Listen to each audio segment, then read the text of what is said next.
And man, if I hear this stupid ass poem like one more time in there, it was just like every I know, 5 minutes, right? your hair Your is hair's winter. winter Oh fire. man, I shut. know they Yo, that really could poem, have. that poem ain't even fire like that. It's not even like a great poem. Like just It's kept, pretty fucking good for like a it just 12-year-old kept going Miles. back to it. Don't I was you like, judge oh my Ben. god, man, enough with this poem, man. Shit.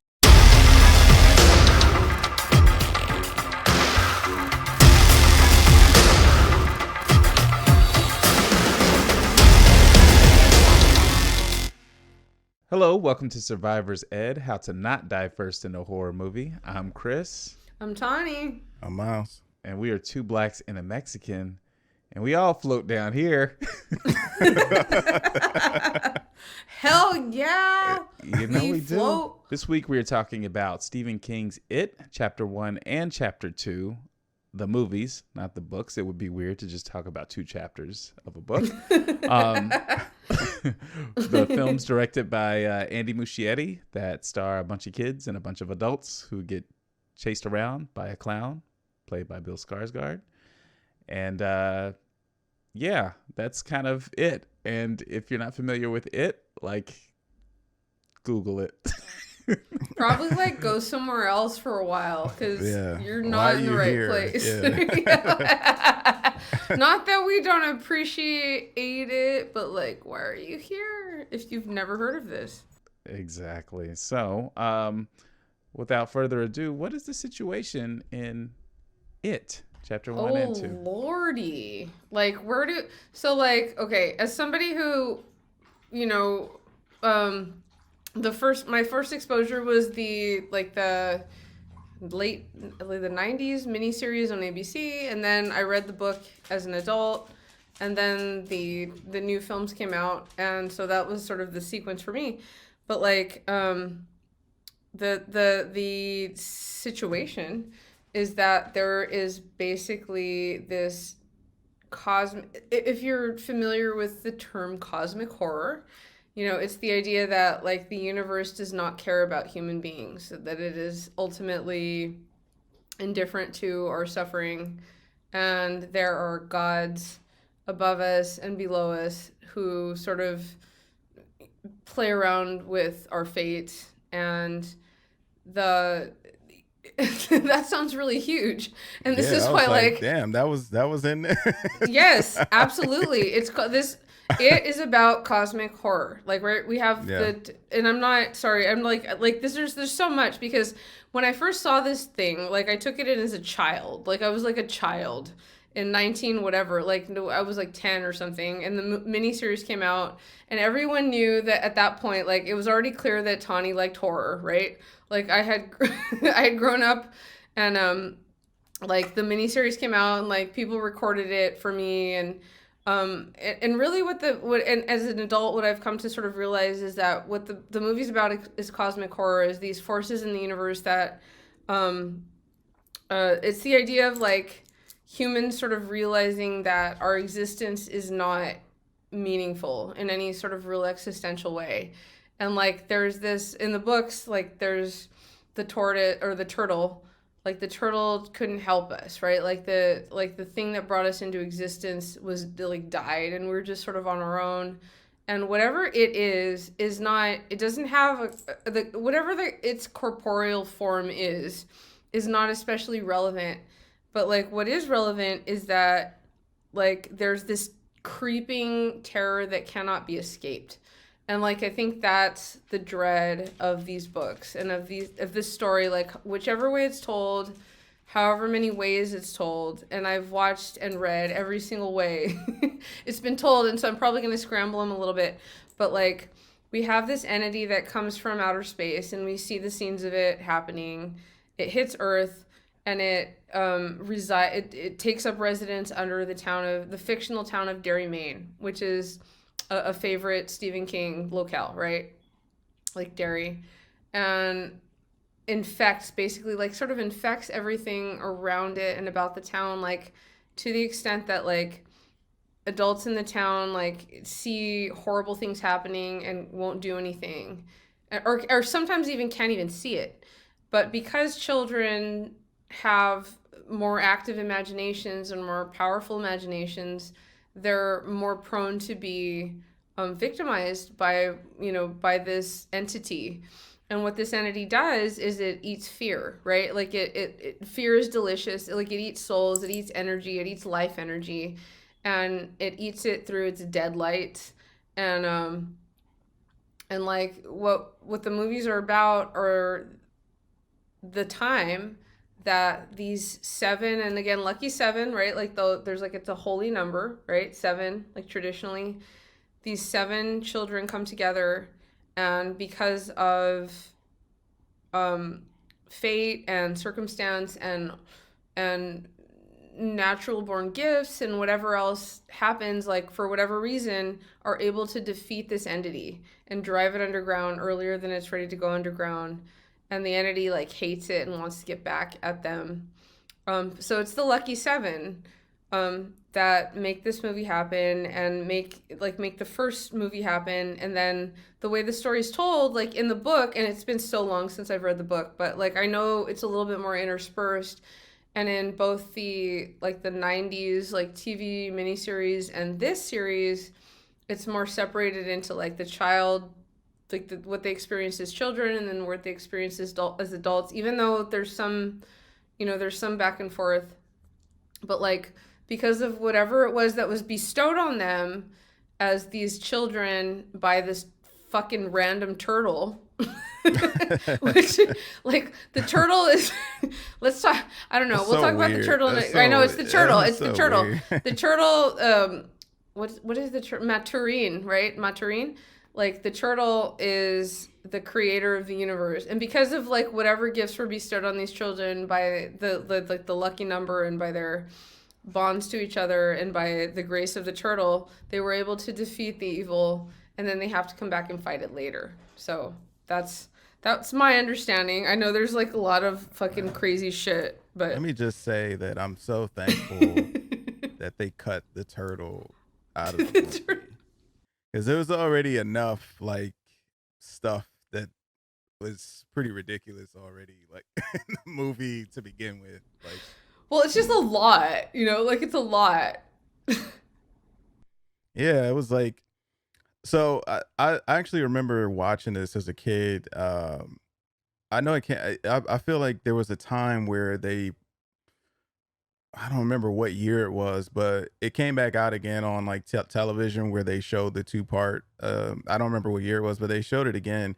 And I just remember everybody going to school, and it was the biggest thing about everybody like watching it the night before and going like, "Did you watch it last night?" And it was just the biggest thing, and everybody was talking about how scary it was. And I actually didn't catch it or something like on TV, and I think my mom rented it, because my mom was always renting horror stuff, and I couldn't help but watch it. So I ended up watching this, and the original one in the 90s scared the shit out of me completely. Like I was not ready for that. That was the scariest thing. As a kid, there was a debate like on what the scariest like movie was, and it was always it was always at the top of everybody's list of what was the scariest thing. Because I mean, his performance was great, but moving on to this, like I was kind of hyped for this because I just remembered that original one so much as a kid, and it was just the scariest thing in the 90s, to me at least, in the group of people that I ran with. Like, that was the scariest thing, was the clown. And the first shot, to me, the kid stuff is always more fascinating to me than the adult stuff. So chapter 1 I actually really enjoyed. I didn't When I first saw it, I was kind of like, I mean, because it wasn't scary to me, really. I didn't really find it to be scary, which, I mean, I'm an adult now, so it's tougher to, pull that off anyway. But I ended up like, upon rewatches, I was like, this one is really good. The 2017, the kids, it's the cast, like the kids are so believable in that. There's a bunch of scenes where I love the scenes when they go to that house, and The house on Neibold Street. yeah, and he comes out the refrigerator. That's literally my favorite scene, is him coming out the refrigerator. That is the dopest scene in the movie. And I found myself being less scary watching it and just more impressed by how well they executed. Like I could see this being scary. I'm not necessarily scared of it, Yeah. but this is terrifying for sure. And that moment where they're all back, Eddie falls through the floor and they're all down there to help him. And the terror on their faces when they're in there and it's so those kids, like the acting is incredible. It's like it's A1. Like I really buy their fear 100%. And I mean the adults. Not. I just. We'll talk about the second one, but I told you I got issues with the second one. Just there's so many things I feel like just don't work in the second one, mostly because this is more terrifying if you're a kid, and seeing it through the perspective of a child makes it much more effective than seeing it through the eyes of adults. In fact, the town it kind of does it's sort of like counter to what the town is, where the adults don't see this anyway. So having adults come and witness all of this is not as terrifying to me. And it's a joke fest on top of everything else. So it just kind of it's less scary anyway, because they lean so heavily into the humor on the second one, which is not bad. I mean, I love Bill Hader is incredible, and he. I mean, I don't know if there's any lines he says that aren't good. That don't hit exactly. Yeah, that right. don't hit. They all hit. They all hit. And it's not even my problem like that they don't hit. They all actually hit. Mm-hmm. I guess my issue is like I was expecting this is not terrifying anymore. It's just funny, and I guess that's where like when I get to chapter 2, I check out, and it's like long as hell too. It's overly long. It's really long. And man, if I hear this stupid ass poem like one more time in there, it was just like every 5 minutes, right. your hair's winter fire. Man. I know they really could have. Yo, that poem ain't even fire like that. It's not even like a great poem. Like it's pretty fucking good for like a 12-year-old Miles. Going back to Don't you judge Ben? My God, man, enough with this poem, man. Shit. No, but they did really like. No, for sure, too much. We get it. You was feeling her. Okay. That's all you had to say. That's all you had to say. And you didn't say that. Like she didn't find out until 20-some years later. Yeah. That's so I really don't have a connection to it's funny, we have 3 slightly different experiences with this, because I don't have really a connection to it from my childhood. I never read the book, and I never I don't think I ever. Maybe I see. It's one of those weird things in my memory where I'm like, did I even see that miniseries? I saw parts of it for sure, but if I saw it, it didn't. I didn't retain it, or I didn't sit down and watch it. I'll say it that way. So my really I knew of Pennywise and it just through the culture, through popular culture and everything, and so the 2017 movie was really my first time in seeking out and watching it as a story, and I really really enjoyed that movie. I kind of knew I would. There was something about the trailers I remember thinking man, this is gonna be good. I can just tell it's gonna be good, and I think it was because of that scene, the slides. When the mom turns into Pennywise. Yeah. Mm-hmm. I remember thinking that was just such a dope, and the trailer was cut so well because it never actually shows her turn into Pennywise. It just, the trailer ends right when the hair is kind of starting to blow away from the face, and the trailer just ends. Because that first trailer, I don't think we saw Pennywise at all, if I remember correctly. But, and so the movie is just really well done, well shot, beautifully shot, good cinematography. It came out right around that Stranger Things kind of era of where everybody was hyped about the 80s. Yeah. And so it was well timed. Got your Finn Wolfhard, kids on bikes in peril. And I've told y'all this a couple times. I have this weird sadness about the character of Georgie. I think it's because my son was the exact same age when I saw that movie, and I was just like, dang, like this kid died alone in the street. Like it was just so dark to Yeah. me.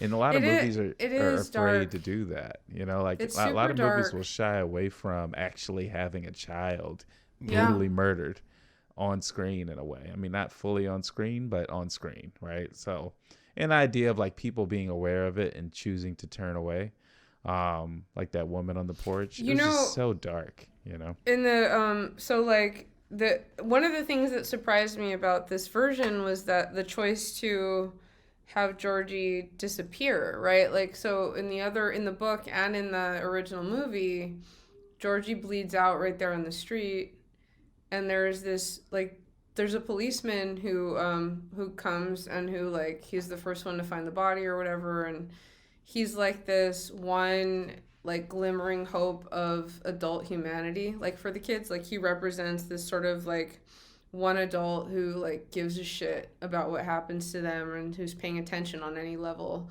And he's got I feel like he's got like a super Irish surname. I might be wrong, but like later on in this story, like he finds Georgie's body with the arm gone, right? Like Georgie bleeds out in the book.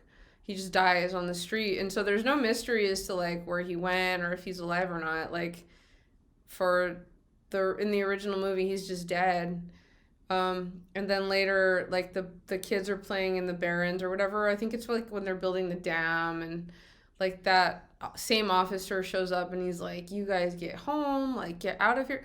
And it's just like it's this little like stroke of like there are some adults who are not completely apathetic to the like gross disgusting shit that happens in Derry, and has been happening for centuries apparently.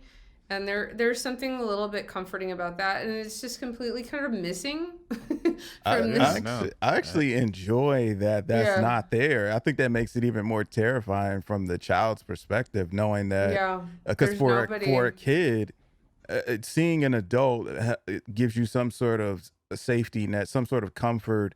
If you have bullies or something and you're being Yeah. chased, and you see an adult, you feel like the adult is going to not allow me to be, beat up or whatever. So they're not going to allow something to happen to me because they're mature.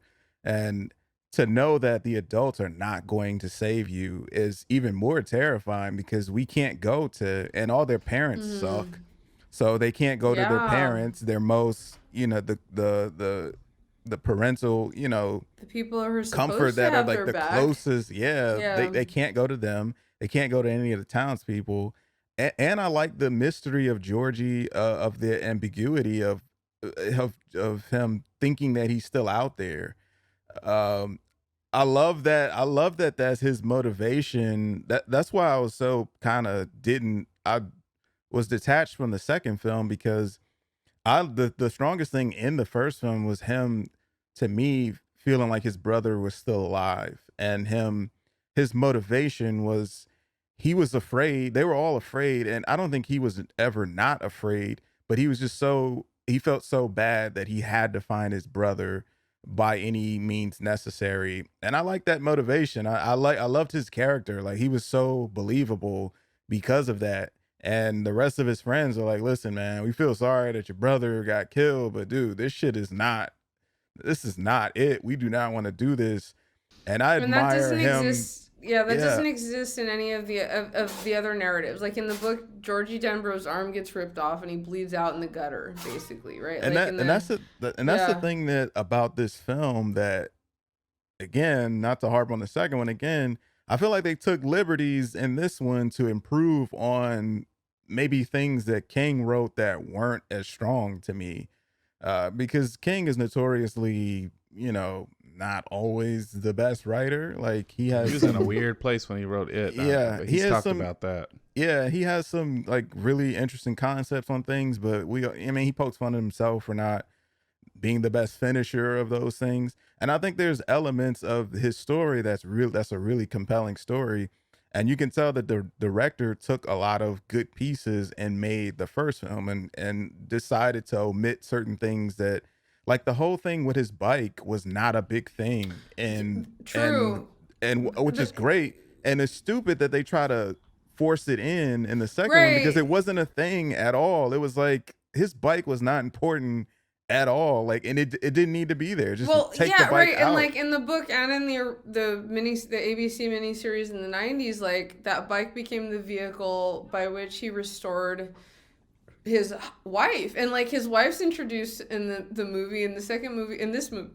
And she's like, insignificant. She's She's not fucking important. gone. Yeah. Like, why even bring the bike in? Like, the bike doesn't do anything. It was like, so random. And then he did so the high hole random. silver. And I was like, you never. Well, you know what? Yeah. They did say it. There was like a voiceover Yeah, but it's just like, why in the even, like first like, movie. it's not like, let's, instead of like trying to shout out the original movie, let's just like focus on like whatever the story elements are in this one. Because like, it was unnecessary. It didn't really make sense. Like you would think that the reason that they introduced it in chapter 2 was that it was his token or something, that was going to be the thing that, but it didn't have any significance in the first movie. So I don't even know why that would be his token anyway. It did. Yeah, I felt like random. they didn't know what to do with Bill. Like I really felt like they didn't really know, like Bill was supposed to be the leader. I don't think he had like much of anything to do. No. In I mean, the second movie. because they had, I feel like, because they had so much good stuff with like Bill Hader that they just like, yo, the shit is really good. Like they didn't want to cut it. It seemed like they didn't want to cut any of that. And again, I'm not advocating against Bill Hader because I think 99% of what he does works. It just, the story of Bill in the first movie was the most compelling story to me. And then the second film, he just is kind of there. Even they kind of, you know, whatever over even the thing between him and Bev, which kind of is, they don't even really address that hardly by the time they become adults. It's kind of just like whatever. And they move on from it. There's so many things that they do, you know, for them. Even Mike, I mean, I got so many problems with Mike. We'll but get there. Yeah, I mean, even the fact of him, you know, staying at the town, and why isn't that Ben? Why isn't Ben was the guy that, you know, was into all of this historical stuff in the town, like, but he is not. Well, I mean, at least in the movie he was in the first one. So just go with that. Continue to go with that. Yeah, and that they was just weird to me. they just threw other stuff in there. Like Richie is gay. Like I feel like a rewrite. They didn't set Let me that say up, this. They didn't set that up at all. Before we go, okay. So I read it as an adult, like as full on, like I was married, like I had never read it, and I was like, okay, it's time to hit this book. And I've read a bunch of Stephen King, like a bunch of Stephen King. So I finally did it, and like I was like, Eddie's gay. To me, it was like Eddie's gay. Eddie's gay. Eddie's clearly gay, or like they're signaling that Eddie's gay, but Eddie's gay for Bill. Like in the book, and I might be wrong, I might be completely off here, but like and I don't mean this in any sort of judgmental way, but like my reading of Eddie's, so in the book, Bill is, they call him Big Bill. Like he's Big Bill. Did you guys read the novel? No. So Bill is supposed to be tall, like significantly like tall for his age and large. The one thing is that he has the stutter, and so like that, you know, he's not going to ever be like the, you know, the most popular guy. But like when you get into that sort of third person limited omniscient narration, like Eddie is obsessed with Bill, and like whatever Bill says he'll do, and like Bill is his hero. And I remember talking to someone about like being like, I just get like a real vibe in the Eddie and Bill dynamic that like Eddie is in love with Bill has no idea, but Eddie's gay. And so that was always what I like, that's what I walked away from the novel with. I don't know if anybody agrees with me. That makes like, more sense to me that Eddie is gay. I believe I would buy into and I'm not saying that yeah. Just like this movie didn't exist, like, and I had seen the 90s movie, and like that wasn't even a thought in my mind, but reading the book, the way Eddie thinks about Bill in the book, and when they show it, it's like he worships him. It's like hero worship almost. And so I got this sort of like Like, and I remember trying to talk to someone at the time, and I was like, do you get the vibe that Eddie's like, he's into Bill? And they were like, that's ridiculous. And I was like, okay, I don't know if that's ridiculous. And then I saw it, and then it came up as like, Richie's gay for Eddie. And I was like, wait a minute. Like, I knew I was, I knew don't I was understand. I don't right. get that. Why is I Richie don't- gay I for don't- Eddie? Like, And I I don't will tell understand you, that. like, I in no way, That's a retcon, man. shape, That's or a form, retcon. absolutely, and in no shape, way, or form did I ever get the vibe that Richie was gay for Eddie. Like, Richie and Eddie had this beautiful, like, ridiculous. It was like, just bros. Like, I didn't get anything about them. There was no. I don't know. I just. The thing that makes it even more ridiculous to me is that it is sort of. And the second one's like, I know your secret. It's like, I mean, dude, it's like 2020. He's gay. Like, okay, like it's not even that big of a deal. If he is gay, it's like, so like, I mean, I could see if maybe this was taken, if this was in the 80s and he was like being outed by the that. writers yeah. wanted to work in some sort of like narrative, like thread, right? Like of some sort of narrative thread of this. Like there was something that they picked up on, maybe that they wanted to work in, and then there's that whole open from the second movie with the basically the hate crime, right? Like the beating of, that's straight from the book. That's straight. That actually happened. Yeah, like I remember that's in the book. Yeah. I remember reading it in the book and being like, what the fuck? Like, I don't even understand why this is in here. But then being like, okay, well, I get it. Now, like, the idea is that, like, I mean, I think the connection is, like, whatever it is, right? Like, this malevolent force that lives beneath Derry just makes everybody ugly. Like, and makes, like, the ugliness just, like, spews out. And, like, one of the many facets, or, like, whatever, like, faces or ugly, like, heads of that ugliness is homophobia. Another one is racism, I think, as we see between Mike and Henry Bowers, which I'm sure we'll talk about in a second. But, like, I did, and I know that people were like, that shouldn't have been in there because it was so disconnected from everything else. But I really did sort of appreciate that, because I think I appreciated that scene was there, because I think that's an important part of what Stephen King is trying to say about it. It's not just like this ugly monster that kills children or whatever. It's this thing that infects every single thing in the town. Like this thing that makes life ugly and that makes people hate each other and be willing to hurt each other for, whatever reason. And see, like I can agree with that. It further explains exactly what it is by showing that it affects the entire town negatively.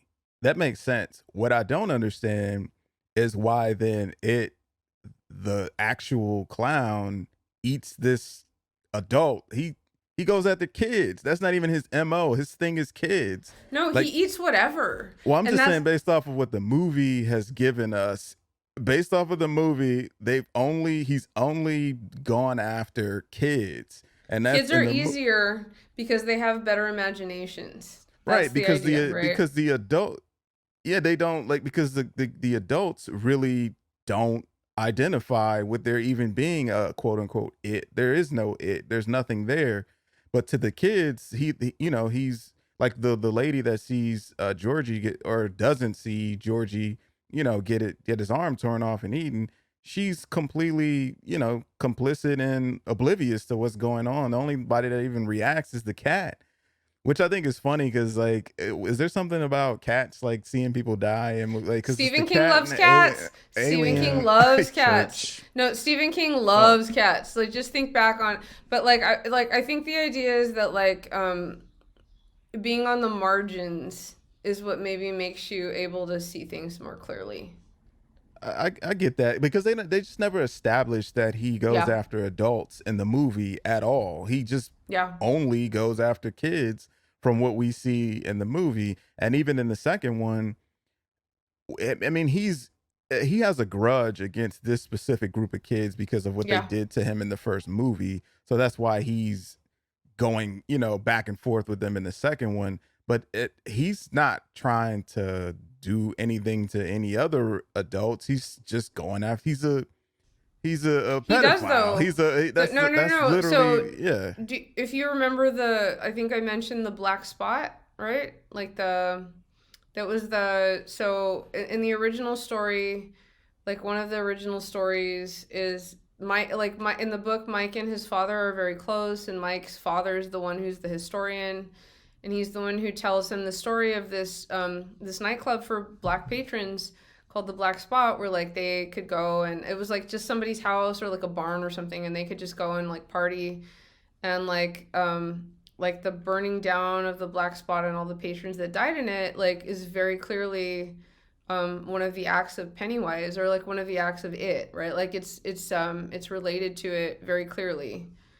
Like it's one of these things. So like maybe he doesn't go after adult, like, and it doesn't. I'm not saying the movie establishes it, but it Yeah, is the in movie the just story. doesn't the movie doesn't And I establish wish, any of and that. I really Yeah. wish, like, and they turn the fire into like this personal thing that happened to Mike, and I'm like, I just feel like that was a mistake, and maybe we'll get into this when we get into Mike's character, but like, I feel like if you really wanted to delve into the insidious racism that can rot a group of people from the inside out, like, why would you take that out of the story?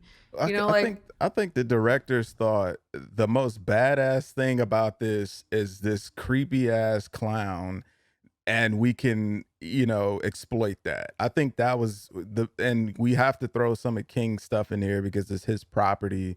But I think the most interesting thing is people know it for being this creepy ass clown, and he's not even a clown. That's just a form he's that not for right. whatever reason decides to stay in That's for the pop culture zeitgeist about him. exactly And that we understand, that we identify with. And I think they understood that yeah, he has to be the clown. That's what everybody's gonna identify with. And maybe they'll feel disconnected from things. Maybe they'll feel disconnected from events happening that are not this thing that we see, doing the killing.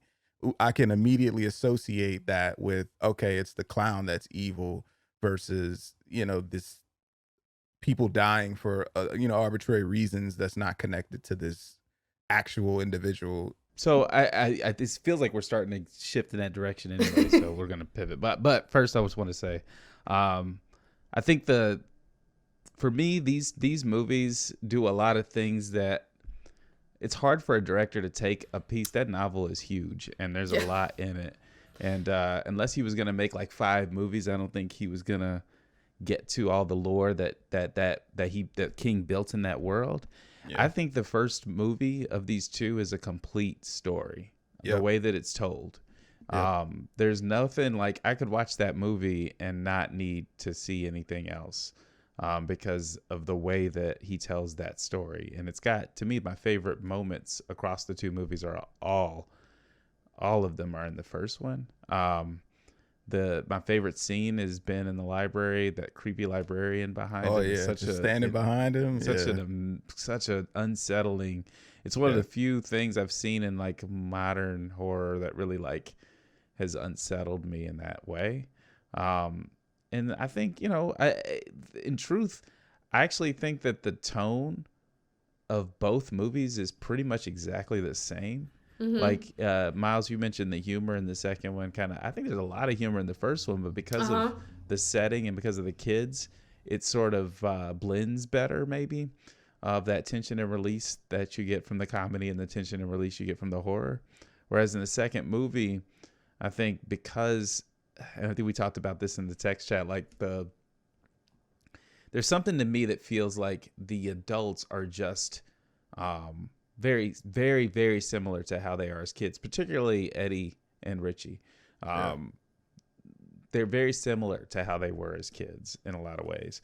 And I feel like what happened, the way I've read it and watching these two movies, is that in the first movie, Richie kind of got shortchanged a little bit. I mean, he was kind of, I think I mentioned this. I think that's the only case where the adult version of the character I found more interesting, because Finn Wolfhard's like kid Richie was almost just like comic relief most of the time. And he was like making these little kind of over the top, like, I'm a kid and I get to cuss kind of jokes and stuff. And, and that was kind of it. Like, you didn't even see the Pennywise go after him until later in the movie, and he felt like not as central. And then in Yeah. the second movie, he takes center stage, and Bill gets kind of shifted aside. And I wonder if there was something about that too that said, hey, we didn't get to spend a lot of time with Richie in the first movie.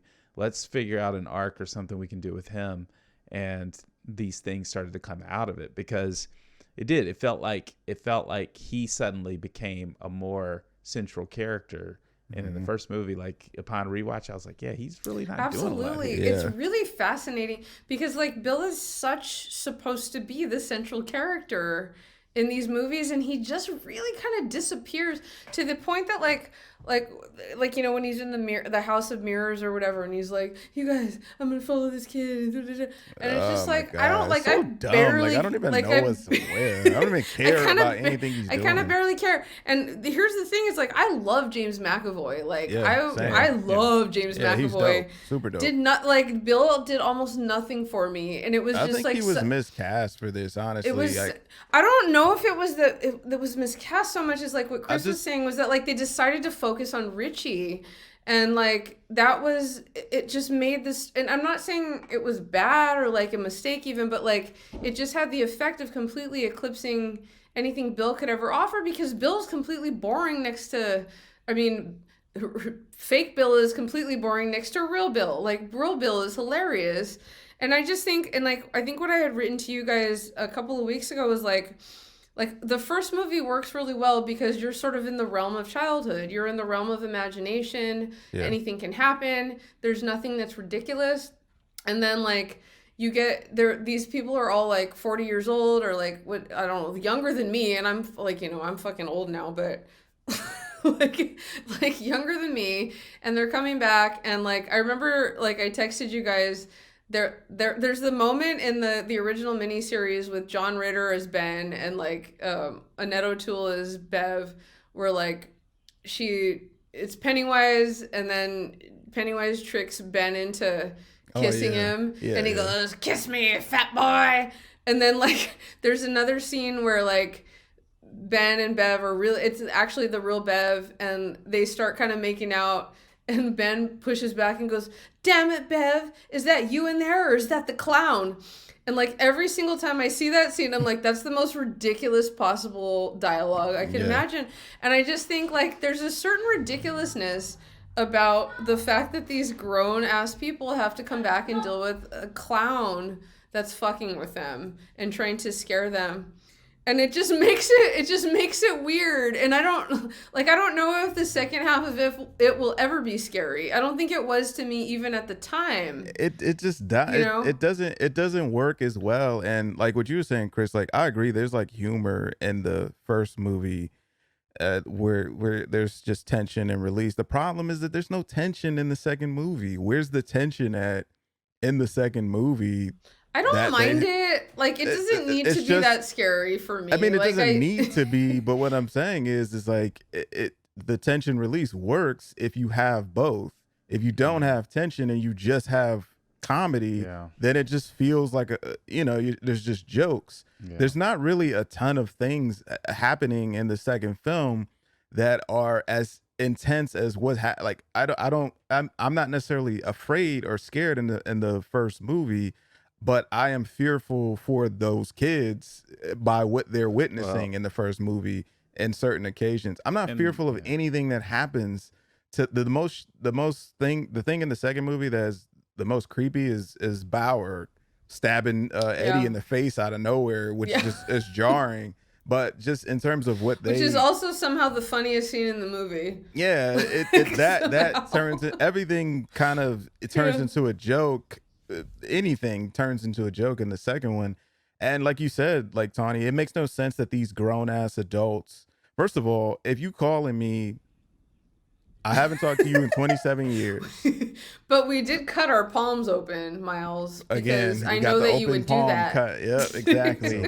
Nobody only do movies where there's open palm cuts. Oh, but you gotta have, like, nobody keeps promises from when they're a kid, man. I said this in a text. Who does that? Who keeps promises from when they were like 12? Like, nobody does that. And 27 years later, I'm not coming back to this town. And if I'm wherever I'm at home and you call me, And let's say I get there and it's like, hey, let's just catch up, you know? Like, okay, cool, because I forgot. Because that's the plot of the movie is you forget.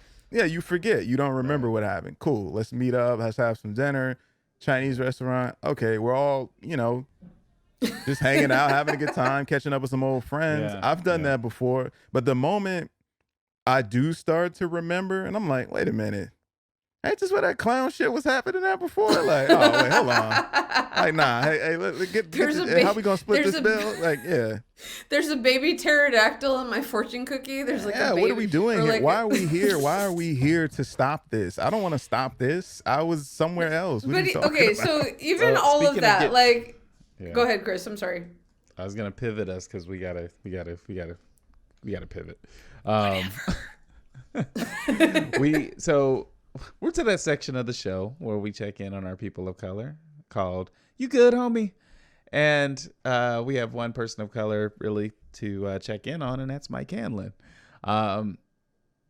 who has an interesting bridge from chapter 1 to 2. So let's just talk about Mike and how we feel about his character in these movies. Well, he doesn't do anything in either of the movies. Like, he doesn't really, or in the first movie, he doesn't have anything to do really. And then in the second movie, it's like, all right, let's give him something to do, but let's give him something stupid as hell to do.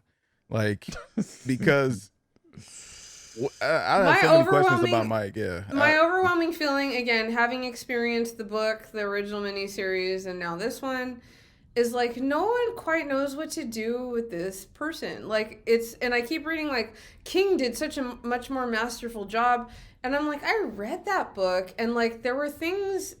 Like, Mike and his dad had a really good relationship, and Mike's in the book, like, Mike's dad is the one who introduces him to all the history of Derry. And then in the original ABC miniseries, like, Mike's the one who's like, he like, all the stuff they give Ben, or a bunch of the stuff they give Ben in these new movies, like, is Mike. He's going, like, he's the one that knows the history of the town and all these disasters, and that's taken away from him.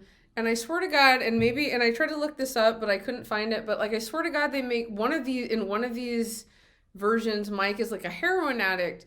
And here's the super fucked up part for me was, like, even like years and years ago, was like, really, the black guy is the only one that doesn't get to go off and have a successful life. Like, everybody else is wildly successful and rich and shit. And like, I read this stupid review that was like, Stan's the only one that's not rich. And I'm like, yeah, did you see fucking Stan's house? Like, don't tell me that guy didn't do it. Like, everybody goes off and does fabulous things, and Mike's fucking back there in Derry. Like, just get out of here. Like, why are you whatever in Derry, credit, man? like, right? And like, and I've read things where, like, Stephen King's version of Mike was so much richer, and maybe it was, but they still made him the guy that had to stay in fucking Derry and like take care. While you were saying that, I was reading their character things from. I think this is from the books, but it literally says here, Stan is good with money, and after several successive good decisions, Stan and his wife are able to make incredible wealth. It's like, right, they're all rich. Like, and I read a movie review where it was like, it was trying to be like, the reason Stan died was because he wasn't rich. So I'm like, no, stupid, he was fucking rich. They all were rich. Eddie, and here's one of the things that never gets made in any of the movies, was that when they're in the sewers, Eddie has a perfect sense of direction. He's the one who can steer them. And when he goes and makes his money as an adult in the book, he's like a limo driver. Like, he has like a limo, like a chauffeur business, or like and he has a perfect sense of direction. And that's completely missing from any of the cinematic versions. Mike, it's like, what the fuck? No one knows what they're doing with Mike. Like, okay, the one thing that they do get right, that I feel like maybe does go right, is that they acknowledge that, like, Henry Bowers has an irrational hatred of Mike based on the fact that he's just black. Like, that's and that's actually said in the book. Like, there was no one Henry hated more of the Losers Club than Mike, and it was just because he was black. And Henry's dad had made him, like, hate black people. Had, like, made it clear, like, these people were taking things from you. So, I don't even know if that was clear to me in the movie. It's not in the movie at all. He has an irrational hatred for just human life in general.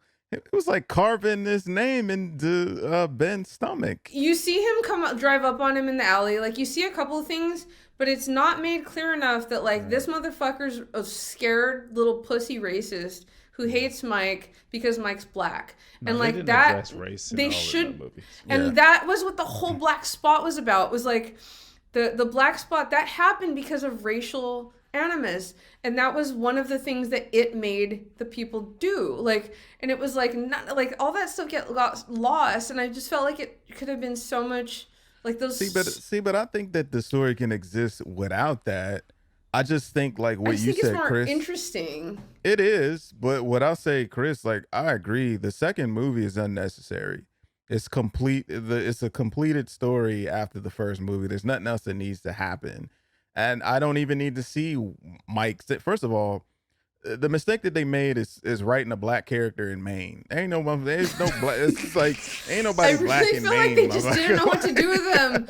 They're like, let's make him the expert. Let's make him the guy that does the Indian because there ain't no ceremonies. black people in Maine like that. It's probably, he probably literally is the only one black person in Maine trying to save Maine. Like, nigga, like, why are you in Maine? Like, leave Maine. What the fuck is wrong with you? Like, why are you trying to save this town, like, of these people that probably don't like you?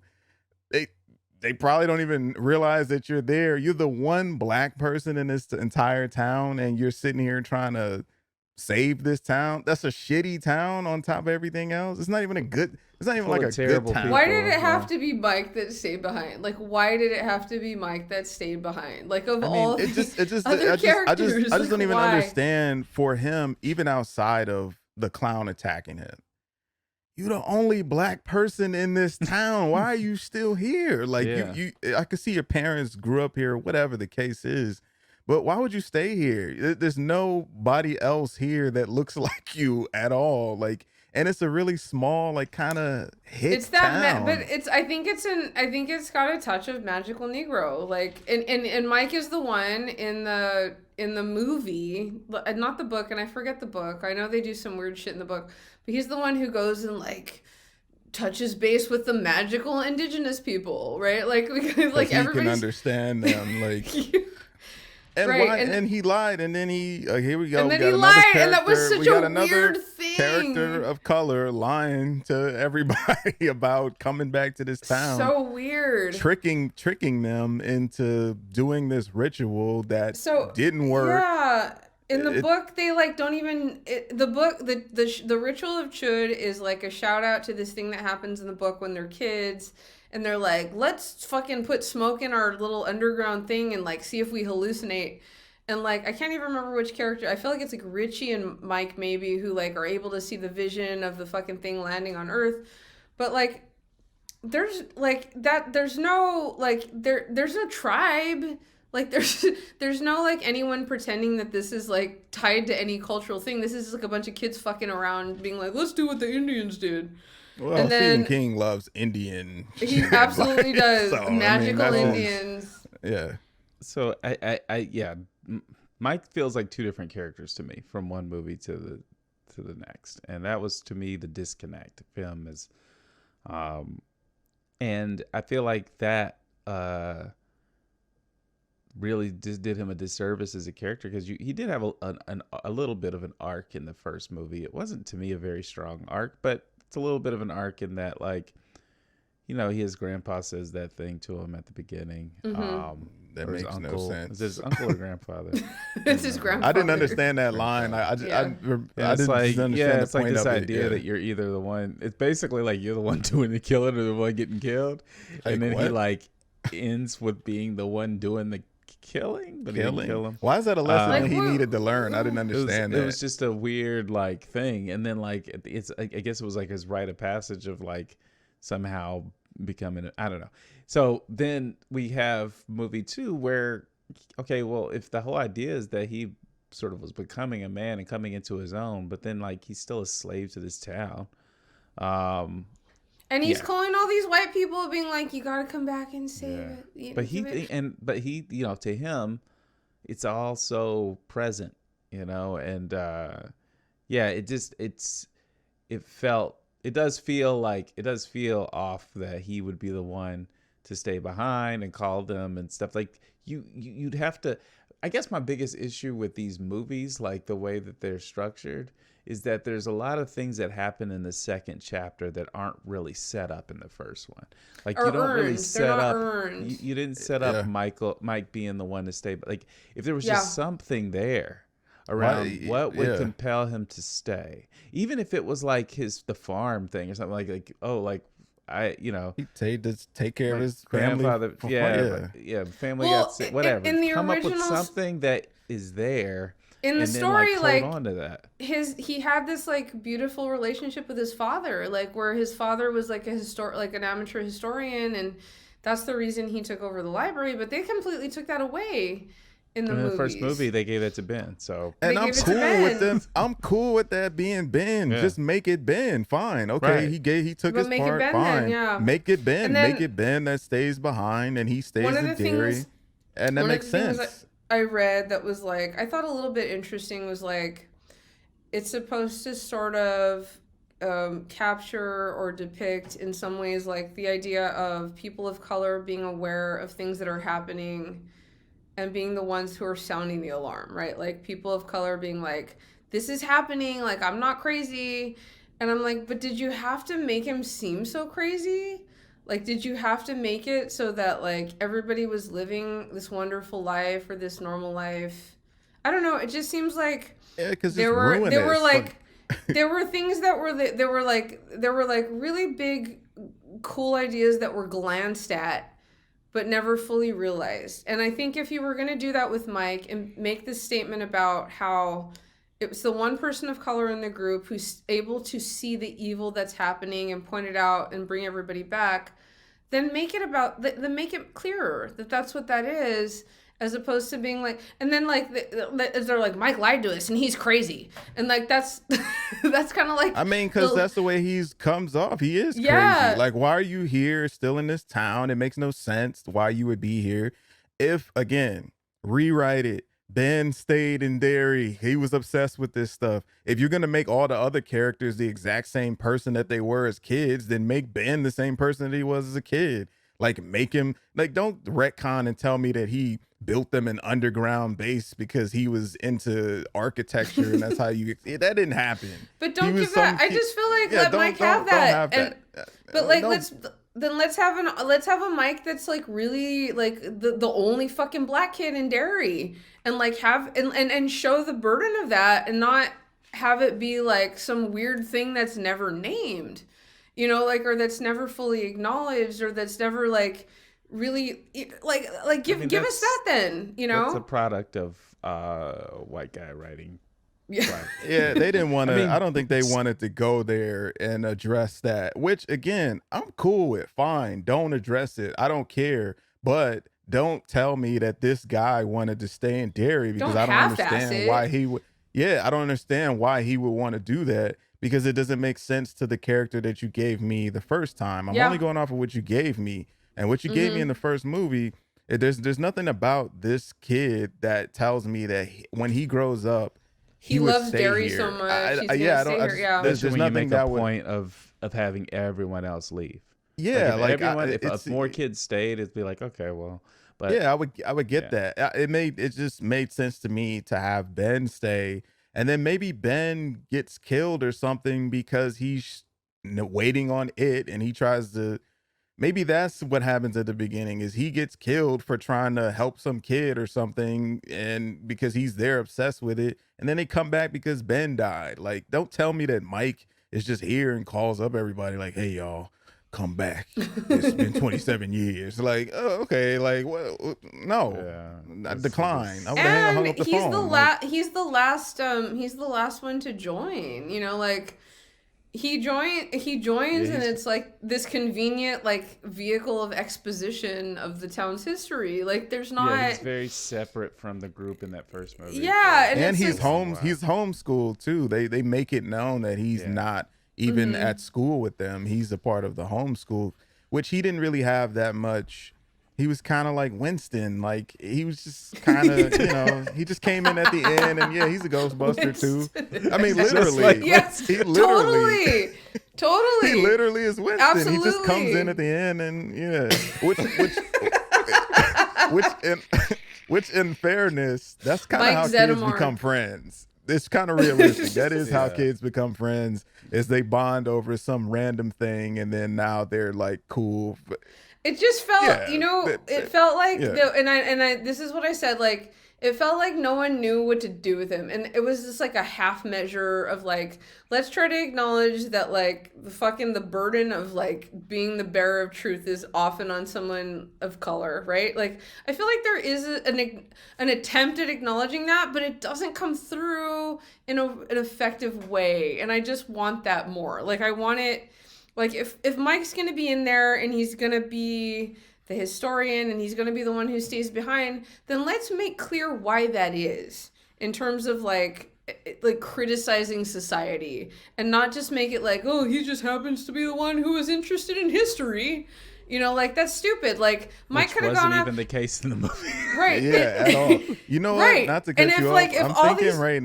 I'm thinking right now. Do we have a rule for this? That's what I was we getting ready to didn't get come to. up with one. We So didn't. yeah, Before we get like even right, further, I because was we just got like, we wait. got to pivot anyway. But I was thinking something about like travel. Like, just travel, leave, Just travel more. Go out. Leave, like a because all you spring have to do break. is leave Derry, right? And you just forget about it. So just travel.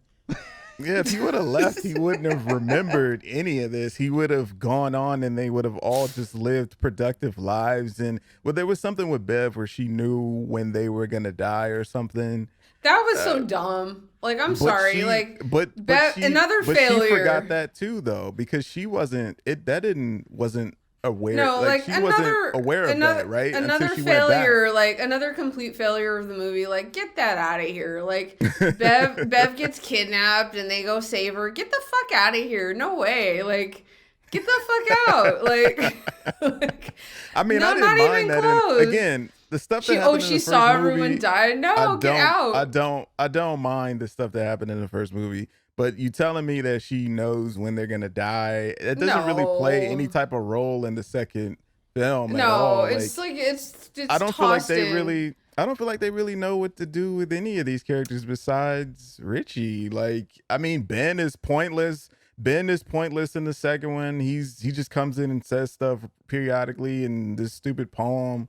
And the only thing about him is he clearly is not the kid that was here before. He's so fixated on that too, and like there's no that's the thing. This is the thing that's hard about all of these characters, and that's why just staying away is literally the only thing that like I think about the fact that they're so parallel to their kid selves. I'm just like, how much of me is actually that much like me zero, at like 12? 3%. Okay, first of all, I can't see myself being organized enough to be like, you guys, we have this thing that we need to at 12 years old or however fucking old they are. Like, we need to go beat this clown. These are the things we need to do. Like, they're fucking organized. Like, there's no 12-year-old. And this is the thing. And I forever love Stephen King. And I've grown up with Stephen King and I love him. But like, he doesn't write realistic children. Like, these are all children who are far more sophisticated than any 12-year-old I've ever Possessed met. by 40-year-olds. Yeah. Yeah, they're like, Yeah. let's go beat this thing. And I'm like, I don't know a single fucking 12-year-old. Yeah, none of us would have go done down into that. the I mean, sewer. realistically, I mean, I didn't know y'all when I was 18 or 19. I'm gonna tell you that I am a very different person than I was at that age, and I Exactly. don't know if you guys would have liked me, but There it is. at Yeah. 18, 19, I was a completely different person. At 12, what are we talking about? We are Right. not the same Like what? people at 12 as we are at, I don't know how old they are at, well, they're in their, what, 30s, 40, early 40s, maybe? Like late 30s, Late early 30s. 40s? Late 30s, early 40s, some of them. Like my age right now? Yeah, almost. So, Where I'm like, nobody is the same person. You're not that closely that person. Maybe that kid that you used to. I run into people that I went to high school with often, and they'll always bring up something that I said in high school that was real funny to them or whatever. And I mean, Okay, fine, but I don't even know what they're talking about. I don't I remember was that. a That's summer not camp something that counselor yeah. for 2 years, and I worked with was it like 7th through ninth grade, so it was exact, that age range. I can't, like, there's no 12-year-old I've ever met in my life that even comes close to being like, let's go fight this clown for the good of humanity in the sewer.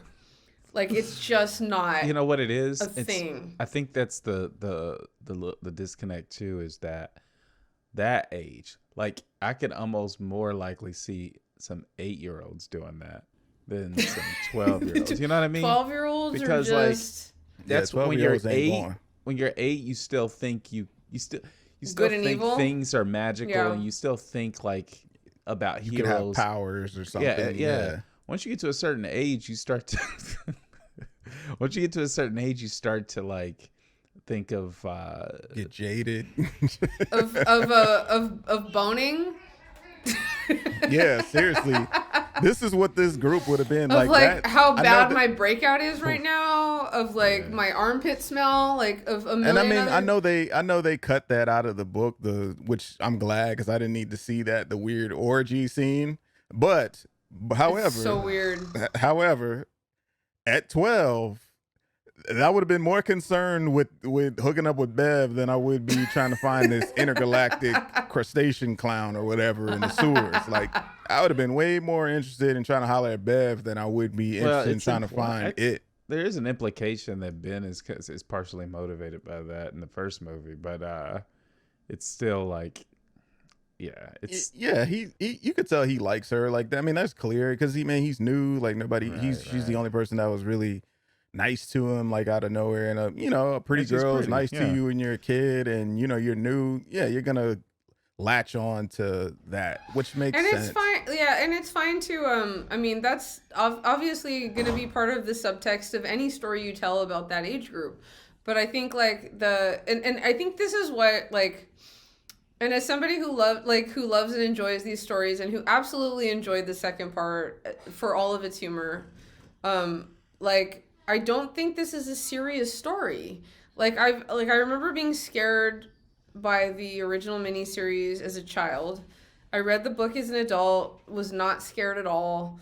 Um, Found some of the imagery maybe in the first movie, the 2017 Muschietti movie, a little bit scary, but mostly like I'm not scared. Like, I don't find it scary. I don't know if it, and I'm not saying this to be cavalier. Like, I'm completely like, I just don't like, it doesn't hit. I can watch it and not be freaked out by it at all.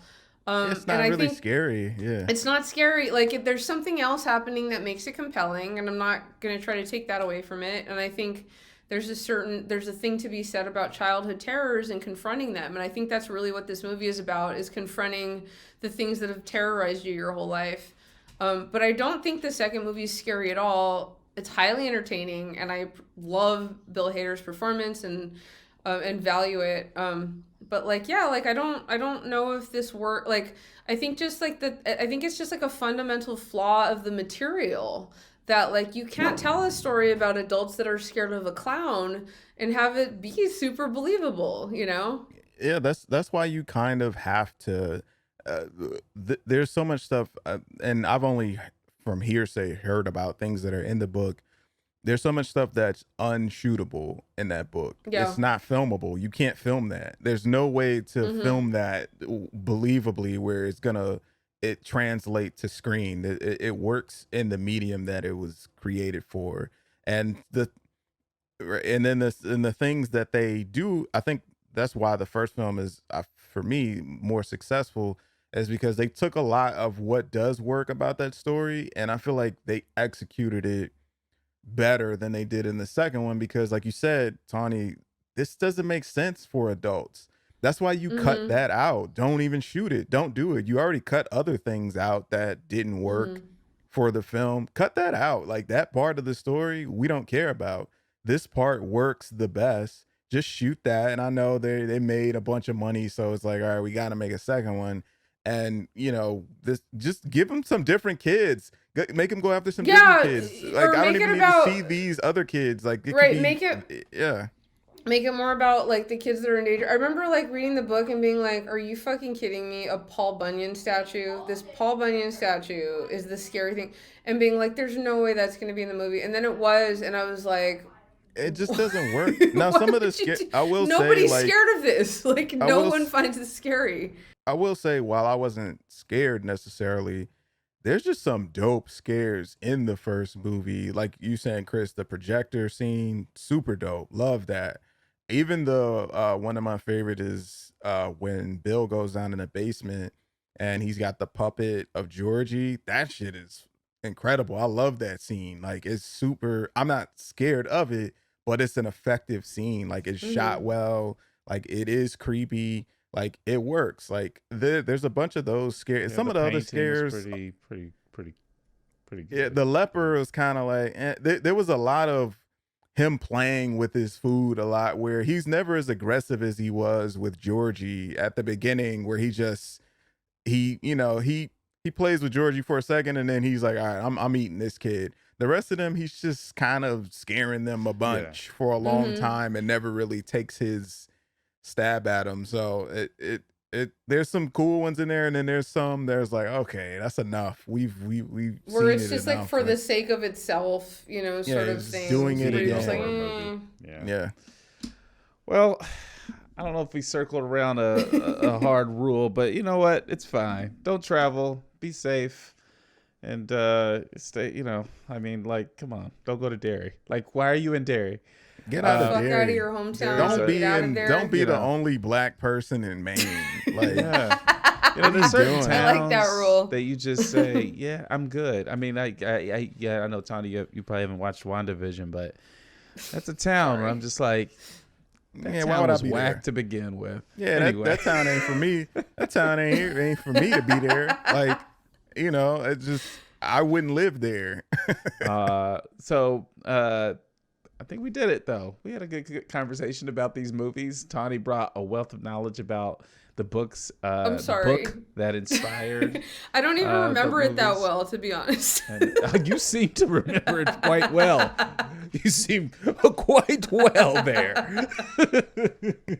She was like on page 300, row, like it's a fucking line big old 10. book.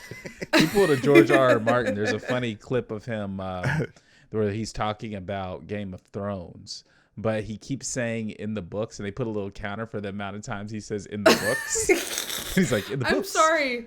But, no, you gave us historical context, because some of the things don't make sense in the movie, and you can tell like they're just pulling from part, so that was helpful. And if you haven't, I am going to make an attempt to read it, just like I read Dune on Tawny's recommendation, and because the movie's coming up, I'm gonna make an attempt. I really want to read it. I do, because I keep hearing Dune. so much big about how crazy it is. But Dune might be my favorite novel. Dune might be my favorite novel of all time. Wow. Yeah. Well, here we are. So we talked about it. We have like a long list of movies that we want to cover for this show. We're going to work through and figure out which one is next. But if you have any suggestions for movies that you think we should cover, please, if you're watching this on YouTube, leave it in the comments. Otherwise, hit us up on Instagram. We post a lot of content there. We're also on TikTok now, posting a thing or two there from time to time. And we are on Instagram. We are 2BXM Podcast. Same on TikTok, so we should be easy to find. We're also on, you listen to this if you aren't already on Apple, Spotify, Stitcher, wherever you can find podcasts. So this is it. We are two blacks and a Mexican, and stay safe.